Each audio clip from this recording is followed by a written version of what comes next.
नमस्कार दोस्तों, आपका स्वागत है हमारे YouTube चैनल डरावने किस्से में। आज की कहानी है कौन थी उन जंगल की झाड़ियों में। शशिकांत एक कंपनी में ऑफिसर था, पर उसका काम फील्ड पे रहना था।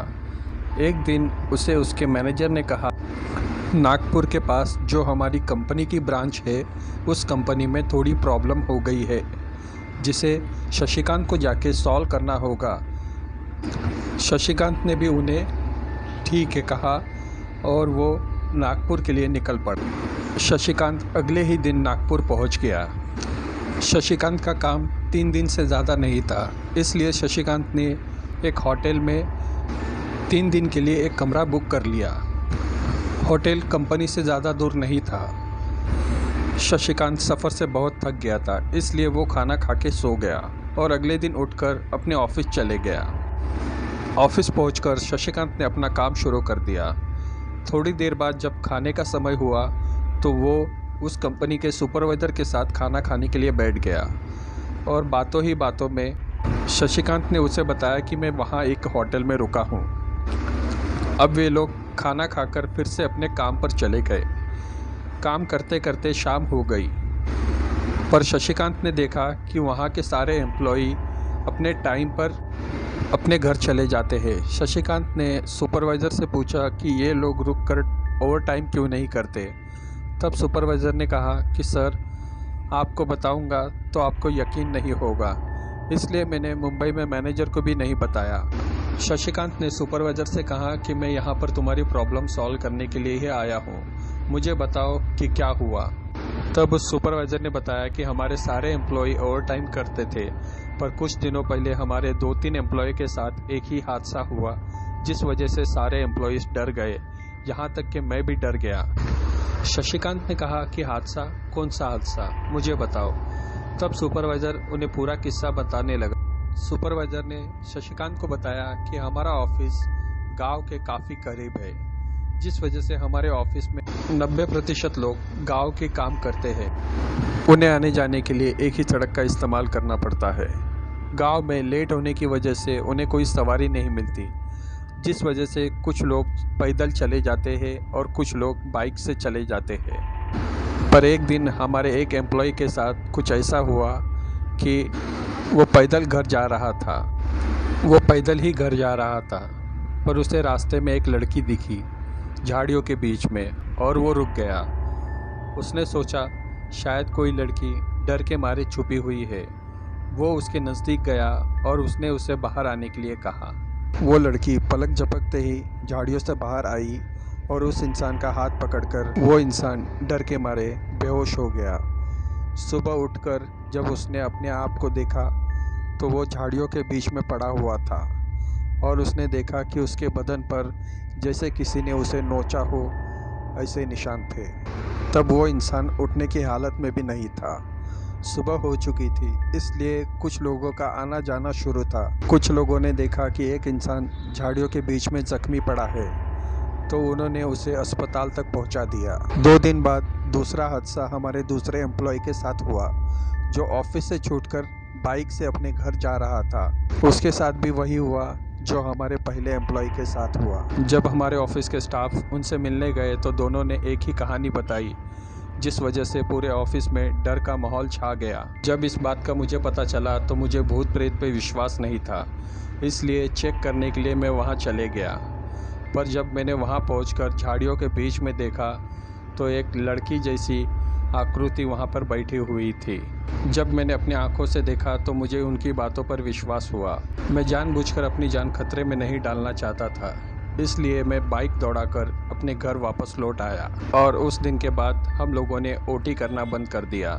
जब ये बात मुंबई में मैनेजर को पता चली तो उन्होंने आपको यहाँ भेज दिया। ये बातें सुनकर शशिकांत को भी उस पर यकीन नहीं था, इसलिए शशिकांत ने उससे कहा कि मैं भी उस लड़की को देखना चाहता हूँ।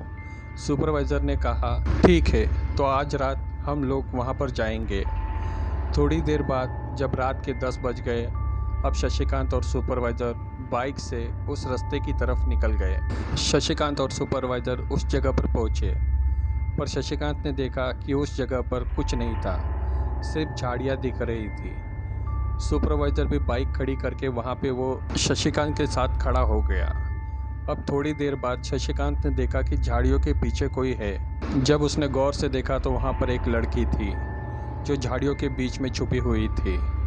अब सुपरवाइज़र डर के मारे बाइक के ऊपर बैठ गया और बाइक शुरू करने लगा, पर बाइक शुरू होने का नाम नहीं ले रही थी।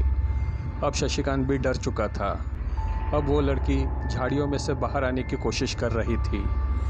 वो जैसे ही बाहर निकली तो शशिकांत ने उसका चेहरा देखा। उसका चेहरा काफ़ी डरावना था। शशिकांत ने भगवान का नाम लेके बाइक को किक मारी और बाइक शुरू हो गई और उसने पूरी रफ्तार से बाइक भगा दी। शशिकांत ने बाइक से ही पलटकर पीछे देखा तो वो लड़की जैसे कोई चुड़ैल की तरह दिख रही थी। सुपरवाइज़र शशिकांत को लेकर अपने घर आ गया। अब शशिकांत रात को वहीं रुक गया। अगले दिन शशिकांत ने सुपरवाइज़र से पूछा कि क्या तुमने जानने की कोशिश की कि वो लड़की कौन थी? तब सुपरवाइज़र ने कहा, हाँ, मैंने गांव वालों से पता किया। वो लड़की गांव में ही रहती थी, पर एक दिन कुछ जंगली भेड़ियों ने मिलकर उसके साथ गलत काम किया और उसे मरने के लिए उन्हीं झाड़ियों में फेंक दिया। तब से वो लड़की आत्मा बनकर उन्हीं जंगलों में भटकती है और वहाँ से आने जाने वाले हर इंसान से अपना बदला लेती है। इतना कहकर सुपरवाइज़र चुप हो गया। अब शशिकांत और सुपरवाइज़र दोनों ऑफिस के लिए निकल पड़े। थोड़ी देर में वे लोग ऑफिस पहुँचे तो उसने ऑफिस के सारे स्टाफ को बताया कि आप लोग रात को देर तक नहीं रुक सकते, पर आप सुबह जल्दी आ सकते हो, जिस वजह से आप अपना काम समय पर पूरा कर लोगे और आपको ओवर टाइम करने की भी ज़रूरत नहीं पड़ेगी। सब लोग खुशी खुशी राज़ी हो गए। शशिकांत ने अपने दिमाग से सारे स्टाफ की प्रॉब्लम और मैनेजर की प्रॉब्लम भी सॉल्व कर दी थी, जिस वजह से सारे लोग खुश थे। शशिकांत का काम भी पूरा हो चुका था, जिस वजह से वो अगले दिन ही मुंबई के लिए निकल पड़ा। जब शशिकांत मुंबई पहुंचा तो उसे मैनेजर ने पूछा कि वहाँ क्या प्रॉब्लम थी। तब शशिकांत ने वहाँ पर उसे इंक्रीमेंट का प्रॉब्लम बताया। मैनेजर ने काम को ज़रूरी समझकर वहाँ के सारे एम्प्लॉयज़ की इंक्रीमेंट कर दी। जब 2 दिन बाद शशिकांत को सुपरवाइज़र का कॉल आया तो सुपरवाइज़र ने उनसे कहा कि उनके सारे स्टाफ की इंक्रीमेंट हो गई है। तब उसने शशिकांत का शुक्रिया अदा किया।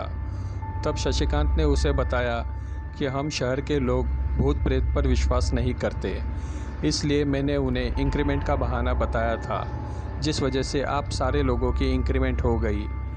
सुपरवाइज़र ने फिर से एक बार शशिकांत का शुक्रिया अदा किया और फ़ोन रख दिया। मैनेजर ने शशिकांत के काम को देखकर उसे प्रमोशन दे दिया और शशिकांत भी खुश हो गया। दोस्तों, हम लोगों में से बहुत सारे लोग ऐसे हैं जो भूत प्रेत को नहीं मानते, पर कुछ ही लोग ऐसे हैं जिन्होंने भूत प्रेत को देखा हुआ है। इस कहानी से किसी भी अंधश्रद्धा या अंधविश्वास को बढ़ावा देना नहीं है। आप ये कहानी सिर्फ मनोरंजन के हिसाब से ही सुने। तो दोस्तों, आपको आज की हमारी कहानी कैसे लगी कमेंट करके ज़रूर बताएं। कहानी सुनने के लिए धन्यवाद। फिर मिलेंगे एक नई कहानी में, तब तक अलविदा।